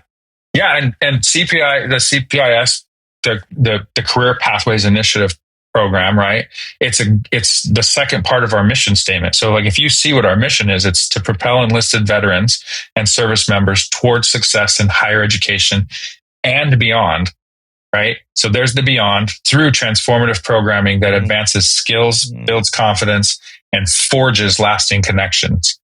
So that forges too ties into our tagline, forged in service, fueled by education, right? So like that's the beyond part. And there's other programs. If you look, it sounds like you've been scouring, or it sounds like you did your homework, right? And I appreciate that. Yeah, but you'll also see like there's graduate school support, right? we dig deep, man. We are human. You know what I'm saying? Yeah. There you go.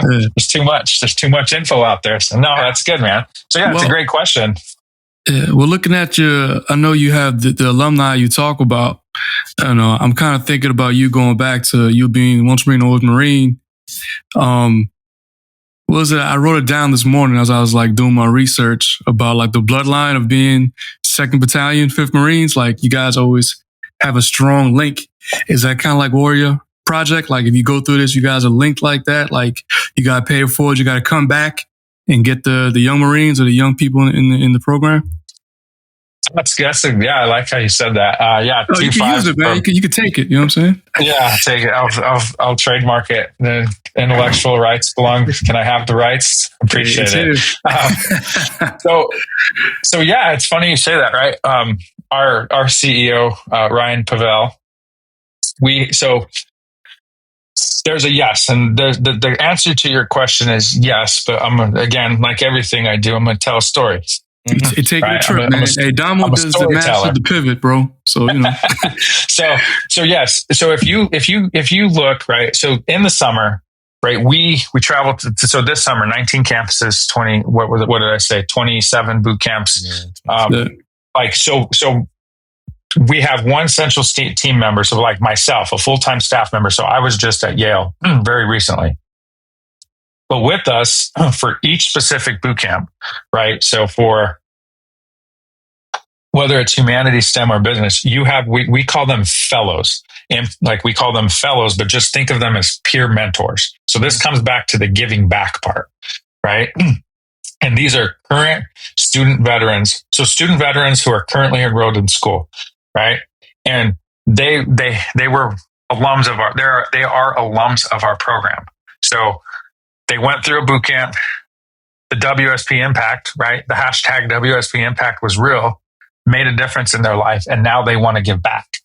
So every summer we hire a large group, over 24 fellows, peer mentors to come. And so what happens is like anywhere from 3 to 4 of them travel to each academic boot camp with a central team member or a full-time staff member like myself.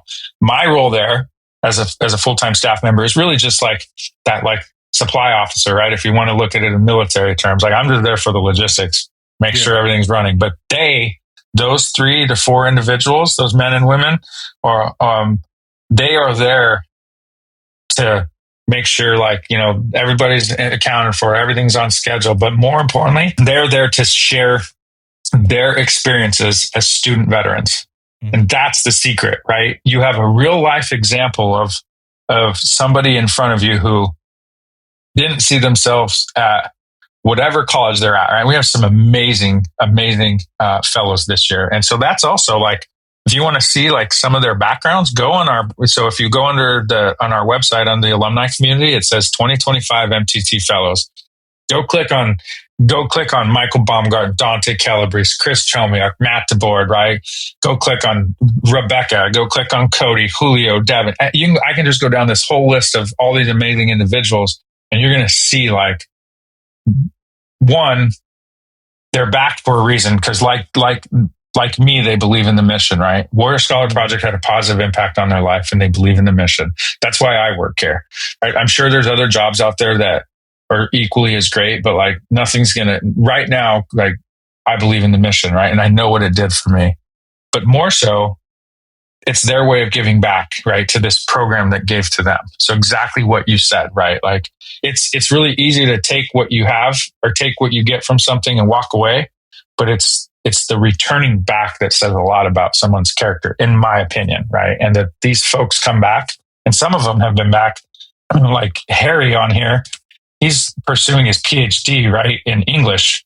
And this dude's been here for years. I've known Harry for years, and he continuously comes back, right? And you can say the same for a lot of these guys, like Mike, and going down this list, right? Like it's an amazing group of individuals who want to give back. So the answer to your question is yes. If we did not have the fellows, if we did not have alumni who were willing to come back to share their experiences as student veterans, to lead the next group, this program wouldn't exist. So 100%, the answer to your question is yes. I got a random question for you, super random. If you could go back to that last day as a Marine, right, knowing what you know now, what would you tell yourself?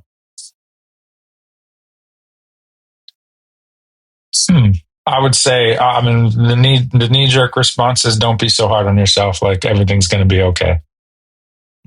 Okay. Because at the time, it did not seem that way, man. At the time, I was looking through the lens of the world is against me. I am a victim. And it was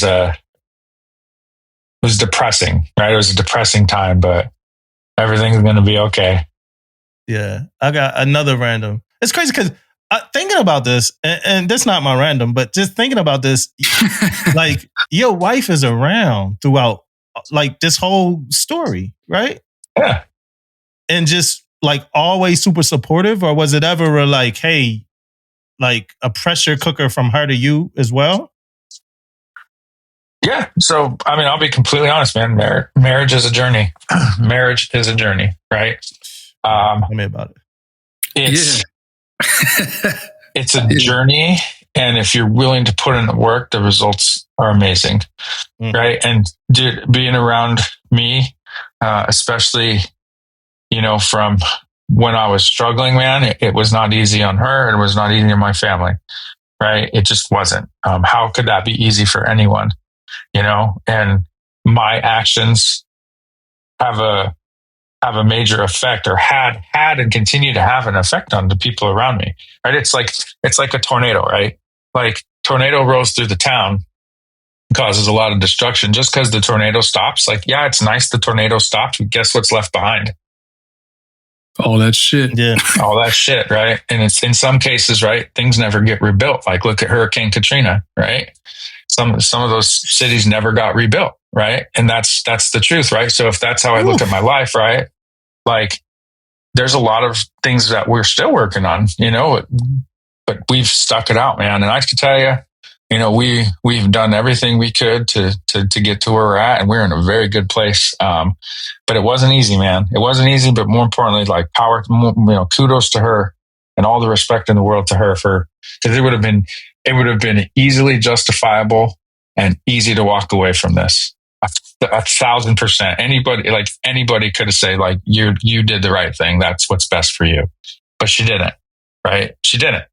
And I can tell you today, man, our marriage is stronger than it's ever been because we put a lot of work into it. And just here it is, right? Like, dude, we took the time to let's do counseling. Let's do marriage counseling. We've been doing marriage counseling for years, man. At first it was a form of repair, but it's for the longest time, it's a form of maintenance, right? Because it had so much impact, positive impact on our commitment to one another that we're like, well, why would we stop doing that? Right? Like if I exercise, right, and I start to see results, I'm not going to just stop exercising. Mm-hmm. Like I want to continue the progress, right? And so that's why we do what we do. So we still, to this day, man, we go as a form of maintenance. And sometimes, man, we've been doing it for so long, we're just kind of sitting there shooting the shit with our marriage counselor, like because he's such a part of our lives. But and there's really nothing to talk about because but then the other days that we still are talking about stuff. So yeah, man, it's cool, man. Marriage is a journey. And if I truly believe if you want it bad enough and you're willing to do the work, like you can, but there are also all times where just two people are incompatible. In our case, that's not the case for us. We have worked through our struggles, man, and we're here. The grass is greener, man. Yeah, that sounds like something I read this morning. What is it? If I say it right, correct me. What is it? Retreat hell. We just got here. Does that apply the same way? You know what I'm saying? Cheap plug. Where's that from? About retreat hell. You know what I'm saying? That's from 2nd Battalion 5th Marines. That's their slogan. Yeah. I got it in there, Damo. I got it in there, man. Yeah, man. That's funny. That metaphor that Patrick just said, like that tornado metaphor, that thing wore me out, man. Like I gotta lift myself up out of that with like a very, very, very, very, very easy question, or maybe hard, but just surface. What's your favorite base? Your favorite Marine Corps installation? I have one. That's the reason why I'm asking you for yours. I would say mine after. I mean, I only know one, man. It's got to be Camp Pendleton. I was not diversified in the Marine Corps. Like it's Camp Pendleton or bust. Pendleton is so big too. MCRD, man. I love the MCRD. I'll tell you why I love the MCRD. What's that? Point Loma, right? The gym. I love the gym at MCRD. I love the gym, yo. I was in a super like a fitness journey at this time of my life.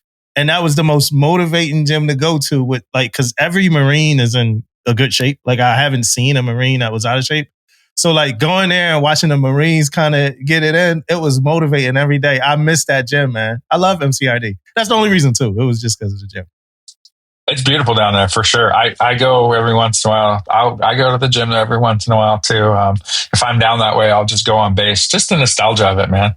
I agree. MCRD is beautiful. It's not so beautiful when you're there though, because you're like, what am I doing here? And you're watching the planes take off from San Diego International. You're like, man, I could be on one of those planes right now, but I'm not. I'm here. But yeah, it's San Diego's gorgeous, man. If anybody hasn't been there, you should come. Man. Hey, that was one of my best duty stations, and I left there and went to Great Lakes.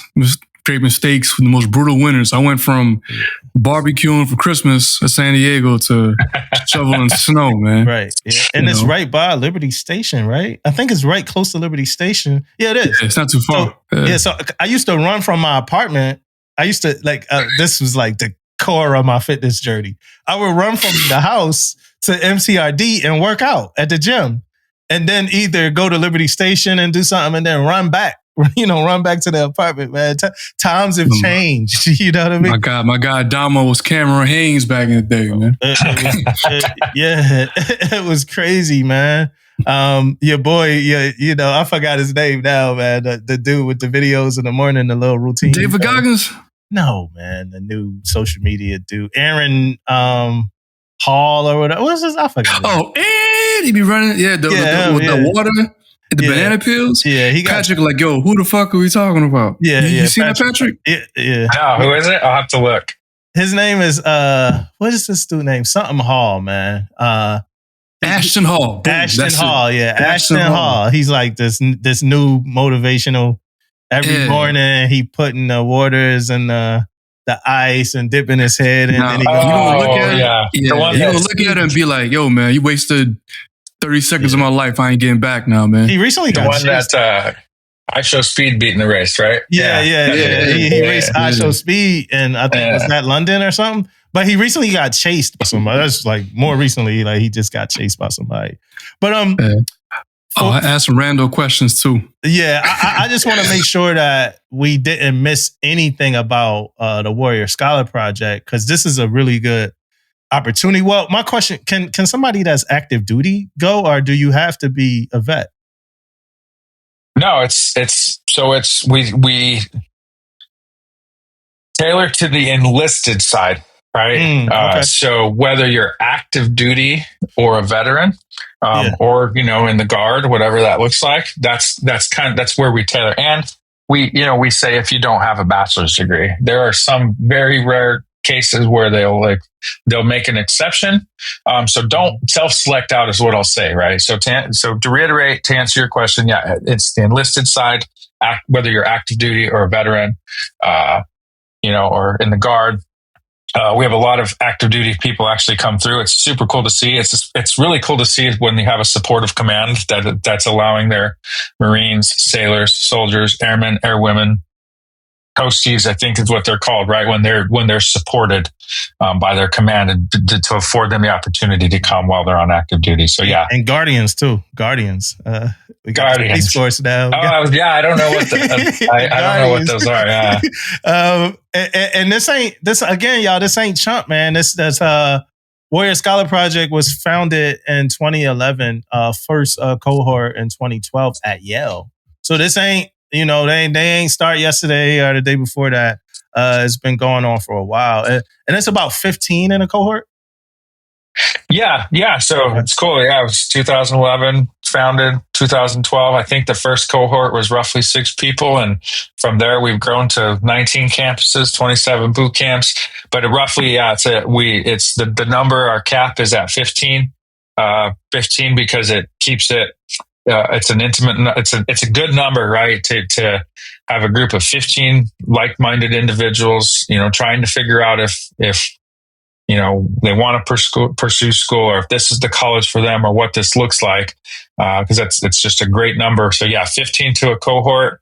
Like I said, I think we have. Let's see, 1, 2, 3, 4, 5. 6, 7, 8. We have 9 boot camps, 9 in-person boot camps left this summer. Mm-hmm. So if you're listening to this and you're like, wow, that sounds like a good thing, go on our website. In the top right corner, there's an attend a boot camp page. Get an interest form in, and somebody will contact you. We have a great outreach team too, man. We have our organization, man. It's structured so well. We have a great outreach team. Our outreach manager is a Marine Corps recruiter. So there you go.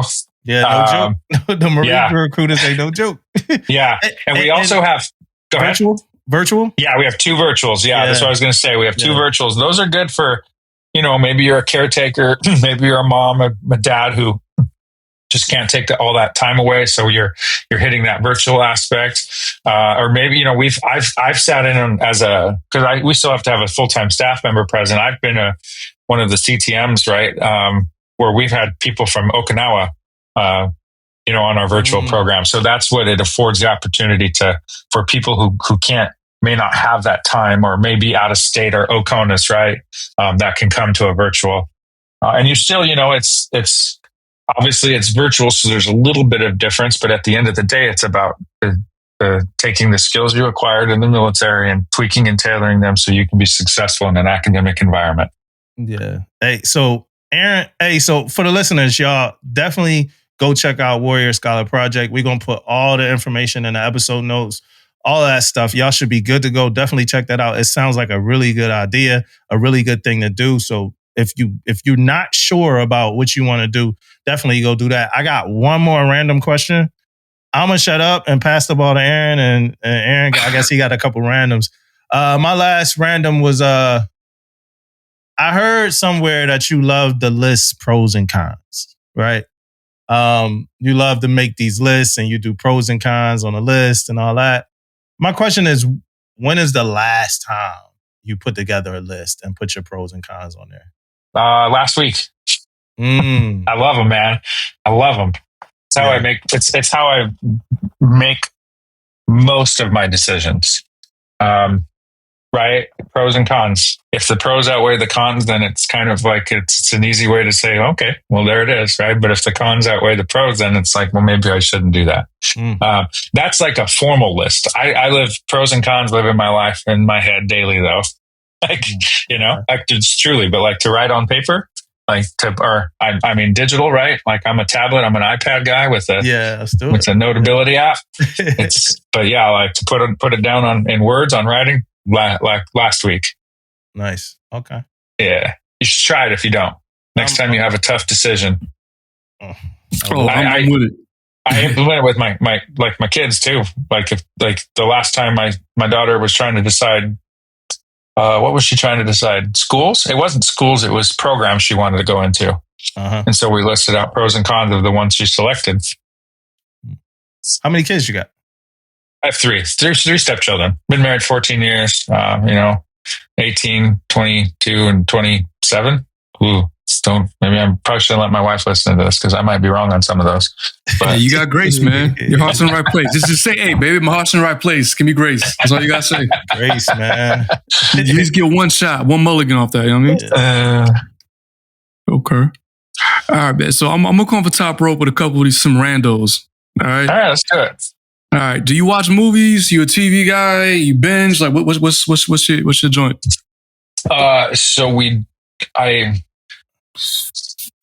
Not so much anymore.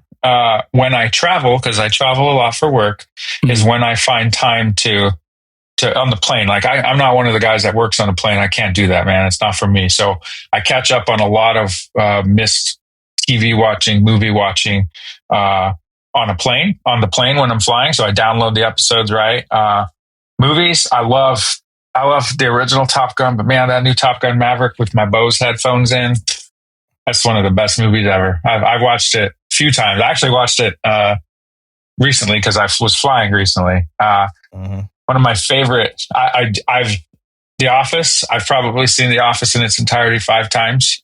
That's kind of just running in the background, right? Because it's one of those things where it's running. But my favorite show, man, it's on Netflix. It's called The Last Kingdom. Dude, if you haven't seen The Last Kingdom, dude, that show. So I've watched that series 4 times in its entirety, and I'm on it again. I'm on season 1. I saw season 1, and it was incredible. You're missing out. I didn't start season 2. What streaming service is it on? Netflix. Okay, I'm gonna throw it in there, man. It's phenomenal, man. So I fell in love with it, and it's cool because I binge watch stuff when I fly. Like I had never seen it, and I was like looking for something to watch, and I started watching it, and man, I was hooked. And so I'm currently on the 5th iteration of it, and I'm on season 2, episode 2. But I mean, dude, this is like one of those shows where I know all the characters, like I know the storyline, but I'm still like, every time I watch it, I'm like, oh, I didn't notice that the first 4 times I watched this to The Last Kingdom. And then so it ended at season 5, but then they did a 2-hour movie, 7 Kings Must Die. I think that was about 2 years ago. So that was like, adding to the list. That was the series finale. That was the series finale, and it's phenomenal. Love it. And I started recently watching on my flight, and it probably won't get much into it because I'm pretty much done with travel, but I started watching Breaking Bad. I had watched it once before. I never got into it because I'm like, that's not really my thing.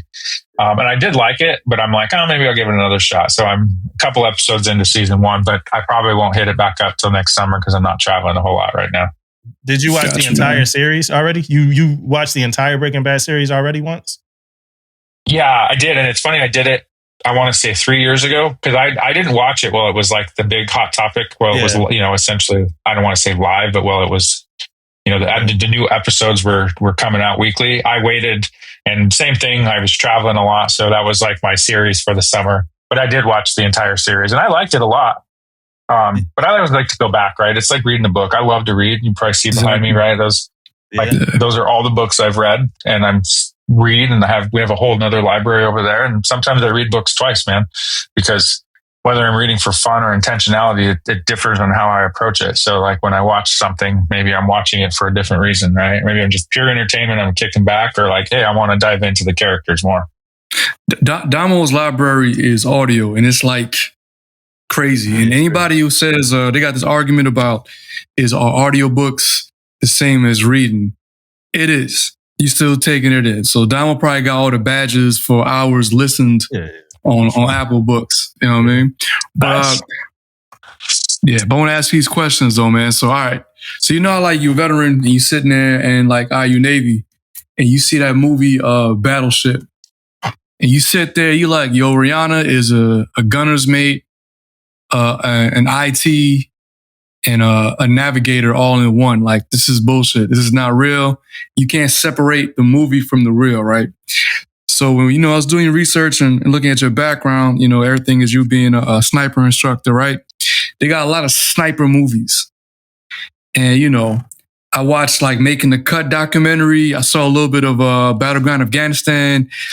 And then I see some movies and you're like, all right, that must be sniper math because that shit don't work. So I'm going to throw some movies out there. You tell me, hey, all right, is it on point? Does it pass the sniff test? Or that's just straight fantasy. Take it for what it's worth. All right. So the first movie up, Antoine Fuqua, one of my favorite directors. I don't know if Damo, you rock with Fuqua pretty much a little bit. I don't know if Damo froze or not. I think he did. Okay, we'll try to get to him. All right, so the movie Shooter. What are your thoughts on that? So here So Shooter's probably the only movie I've seen. I'm not trying to ruin your segment here, but I don't really watch. I don't really watch war movies. If you could dive on the Shooter, that's on point because I got mixed feelings with Mark Wahlberg as an actor. I think he typecast himself. You know what I'm saying? Yeah, so I don't watch. I don't watch. Yes, he has, Damo. I don't watch a lot of movies, war movies specifically, for just because sometimes, man, it draws me in a little too deep. But I love like movies that relate to things I did. I kind of stay away from, but like Top Gun Maverick, I'm all for it, right? But Shooter, I've watched Shooter and I love Shooter because back when Mark Wahlberg was Marky Mark, right? This is how we used to make the party start, right? Okay. Like, who doesn't like a good Mark Wahlberg movie, I don't know, man. When I watch movies like that, I don't really sit there and I'm not like, I don't try to pick things apart. I just, like, I watch movies for pure entertainment for the most part, right? And that's one of the movies I watch for entertainment. Do I think some of the things are completely crazy in there? Of course, but it's Hollywood. It has to be, right? Like an M203, right? Like an M203 shooting out of the end of a barrel doesn't explode like 10 tons of dynamite, like 10 tons of C4 or 10 pounds of C4, right? But that's what it looks like every time. And it has to. It's not a fire and there's not all this fire, right? As far as the shooting aspect of it, I mean, it's, man, it's entertaining. And Mark Wahlberg, man, I love Mark Wahlberg. I'm looking at the math and he's like, the curvature of the earth. He's like, I'm just hick in the forest with the gun and a dog. I'm like, shut up, yo. So I was just in a course. I still shoot, man. I'm an avid. I spent 9 years going to. I was blessed to go to all 4 Marine Corps Scout Sniper schools. Right, there's basic, urban, mountain, team leaders. I did all 4. I passed all 4. Right, and it's part of me. It's who I am, and I love instructing. I still work with people. But spindrift is a thing. I don't know how to tell you this. Right, the bullet, if it has right hand twist, right, you have rifling inside of your barrel. Right. And it's essentially a football, a spiral, right? The tighter the spiral, the better the better it flies through the air, right? Like the drag and all this, but it has spindrift. So at long distances, right, the bullet, because there's right hand twist, it drifts to the right. Right. And so you have to compensate for that. So there's all these things. That is a thing. Spindrift's a thing, right? But there's a lot of really cool. I'm gonna work an analogy into that next time I gotta do it all hands about spindrift. How you accomplish spindrift, you know what I'm saying? And depending on like which way the wind's blowing, it could push the bullet down or push the bullet, make the bullet rise, right? But there's a lot of factors, but there's also a lot of great ballistic solutions, like solvers out there that compensate for that. So like it essentially does the math for you, and you just like, no, like there's the number. Let me put it in my gun, right? But yeah, that is a thing. But yeah, as far as shooter, man, I'll never clown Marky Mark, my boy Mark Wahlberg. He doesn't know it yet, but we're boys. After we wrap, I think me and Aaron, after we finished talking to you, I think me and Aaron got 5 minutes because I got to dig into this Mark Wahlberg slander. This ain't about the. But you got any more fire off random joints? Well, I mean, he kind of sniped some of the questions I had with some of these movies, a bunch man. of movies. Yeah. Because I had a bunch of. All right. So then, did you ever watch Battleground Afghanistan or not? No, I didn't. Okay. All right. Well, then I ask you my last question, man, for this, man. So if I say this right, it's the international. There's an invitational you and your team went to for all branches, and I guess you and your squad, y'all took 7th out of 36 back in 2014. Man, you really did your homework. That's what we do over here. Dang, that's crazy. That's what we do. That's what we do. Crazy. Yeah. So that was so it's every year at Fort Benning they host the international sniper competition. It's international. Right, teams from all over the world come. Mm-hmm. So I did that with my partner. We did pretty well. You know, we made some mistakes. Hindsight, you can look at hindsight as God. Hindsight can be a real buzzkill sometimes, right? We took 7th that year. Mm-hmm.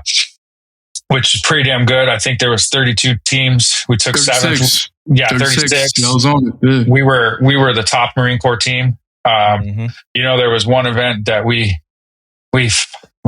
just made mistakes, and if we would have, should have, could have, right there we are going back to the would haves, could haves, and should have. So we did well. But the cool thing is, my partner went back the next year with a new, because I was an instructor at Scout Sniper School, so we always tried to send 2 instructors every year. The next year, my partner went back with our new marksmanship instructor, Phil Vallejo, and he's a professional shooter. He's in the industry, like he's one of the top shooters in the country, man. He owns an amazing amazing company, the Cadre. That's who I was shooting with a couple of days ago in Cody, Wyoming. But they went back and they took 3rd. They dominated. They took 3rd, and then we had 2 more staff members go to a different competition and take 1st. So that's cool, man. That's cool. You dug pretty deep. So that experience was great for me, man. It's easy to go up and tell people what to do, but being able to show people what you can do. I think there's power in that, right? I'm not just the teacher, right? I can apply everything that I've been teaching you. And I was pretty proud of our performance, right? Obviously, I don't go into anything trying to take 7th place. Like, life is a competition, man. And I'm always trying to take 1st place. But when I do, right? Like, when I do, I can sit back and analyze it and self-reflection, right? The only way it's a failure is if I don't do some type of self-reflection, self-analysis, and I don't learn and grow from it. And that's what I did. Bars, man. Hey, bro, what was that book you said? You referenced it a couple times. Alexis de Tocqueville. I can't say it. Right. Alexis de Tocqueville, Democracy in America. Alexis de Tocqueville? Yeah. All right. I'm gonna check. That's like a thick read. It was like a slow burn. I gotta go through. Oh, it'll take you months, if not years. But all right, so you said months, not years. I'm getting in months, if not years. Depends on. Hey, you know what? Maybe Alexis de Tocqueville is your jam, bro, and you're like, I got to read all of this right now. So it's gonna be his jam. It's somebody from 1835. Best known for democracy, works in America, a French aristocrat. Yeah, that's the French aristocrat. Yeah, that's gonna be Aaron's jam. Alexis de Tocqueville. He was a French aristocrat who came and saw and wanted, right? I go from books to comics to that's my joint, man. Yeah, he's Gates of Fire. So you got Gates of Fire there. That's good. What else you got? What else is up there? Well, we could plug it. All right. So I got Kingdom Come. Okay. That's like a future. You got an old Superman. You got these new heroes. So it's kind of like an analogy of what happens when the people who are supposed to be hopeful become cynic. So that's like Superman questioning. He becomes a cynic and he has to check himself and be like, yo, man, I'm supposed to be hope. So it's an interesting play on not losing hope. Like you said earlier, you think things will be rough. I think we're going to be all right. Something like that. And then I got Vanguard. Just talking about how women or black women really push the envelope and trying to attain voting rights. And then it really helped for everyone to have voting rights. So that's my 3 joints. Gates of Fire, because I read it, then I watched 300, and I was like, okay, this is not the same, but it's still cool. You know what I'm saying? And then that because, kind of teach people about being hopeful where they might feel kind of hopeless, depending on who you are, what side of the fence you are. And this because, I have 2 good daughters and she's actually studying communications, my oldest, in college. Okay. And she's like, when we'll do a communications degree. I'm like, there's a lot you could do. So, man. There's if I'm always looking for suggestions. Like, so it's cool, right? So the second, over here, right? I think it's the middle shelf behind me. So whenever somebody recommends the book to me, obviously I'm like, what's it about? Cool. I sound interested. I go on Amazon and I buy it. I immediately order it. Right. Mm-hmm. And it goes on that shelf and that's my queue. So I read a book and then I finish it and put it on the other shelf and then I pull the next book from the shelf. So like I always have a book in the queue. But a good book, if you're looking for one, depending on what your likes are, right? I just read one, How to Be Perfect. It's the director for The Office, but if you like philosophy, right? If you're like collectivism, individualism, deontology, like it's a cool spin on that, right? It's How to Be Perfect, and it's a great book. I've read it twice. First time I read it for fun. Second time I read it with intent. And then the other one I just read is Super Communicators. It's a great book on human to human, like human interaction. Charles Duhigg. I thought that was Carmine DeGallo. Yeah, one about 5-star communications. He was all right, but he kind of he had like 3 chapters too much. All right, man, you made your point 3 chapters ago. A lot of those books are like that, though. They make their point chapter 1, and then it's just expanding on it for the rest of the damn book. Yeah, I don't like reading some book summaries because when I read and then I rewatched Fahrenheit was a 451. They saying that if they give you summaries, you're not really getting the full picture. So I try to make sure I read the book and not the headway or the quick bite. You know what I mean? So but I recommend to you, Patrick, and you down with certain comic books, man. A lot of your best comic book writers are like novelists. So for that one, that's Mark Waid. And another guy is called Philip Kennedy Johnson. He retired as a master sergeant and a musician in the Army, and he wrote Superman. He wrote another thing called Last Gods, talking about Appalachia. It's good stuff, man. Yeah. So, and we do Book of the Week, so I don't think our listeners are like alienated right now. We do Book of the Week anyway. I will recommend an author if you haven't got into anything from him, Patrick, Alex Carolla, the comedian. He got a bunch of books and they are good. It's different politics than mine, but I mean, it's still good stuff. I got one question and then the last question. So one question and then the rap question. The question is, have you ever been like mistaken for a celebrity actor or anything? No, not that I can recall. Oh, so you never get a John Leguizamo comparison at all? Ever? Oh, no, not yet.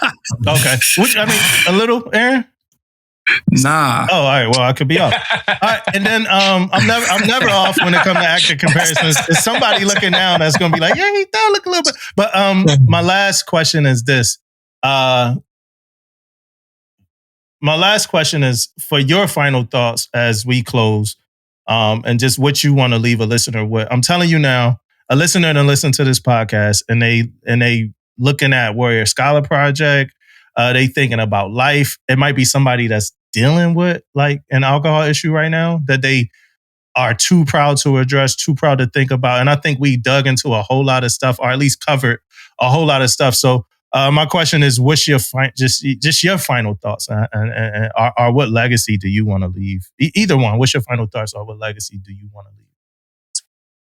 I don't know, man. I think if I had I don't know if it's like if I see this as legacy, but like if I had one thing to say to people, it's life is lonely when you choose to be alone, right? And it might sound weird, but like we truly, it's a choice, right? So, find your tribe, find the people that make you better, find the people that challenge you, find the people that help you grow, and so for me, right, I say that because that's what I hope that I do for my friends or the people that I'm surrounded by, right? Like, not only do I hope that they challenge me, they make me a better human, they make me a better father, a better businessman, a better marketing manager, right? But I hope I also do the same. I hope I'm also able to challenge them to grow and to be a better human being. Because at the end of the day, man, like, you know, my CEO was talking about this the other day, man.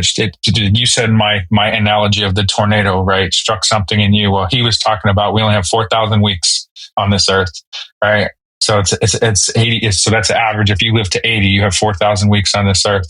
And it's weird because like 80 is less than 4,000, but how he interpreted the 4,000 weeks is like, what are you going to do with the 4,000 weeks? And for me, I've already lived 2,000 of those weeks, right? Should I be fortunate enough to make it to 80? So what am I going to do with the next 2,000? Well, what I'm going to do is strive to be a better human being. That's it. Right. And I will fail. That's it. I'm not a perfect person, but what do I do when I fail? Right. What do I do when I misbehave? What do I do when I lash out? What do I do when I'm not the perfect father, the perfect husband, the perfect coworker? Right. There's a process for that for me to grow. And so that's what life's all about, man. And I hope if I'm remembered for anything, it's that like I did my best to be an active, positive member of society, but more so I made you better. And that's it. Ladies and gentlemen, Patrick Trujillo.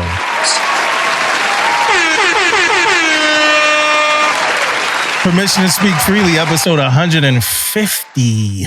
We made it to $150, y'all. Appreciate y'all. Love y'all. I still don't have a damn outro, so we out of here, man.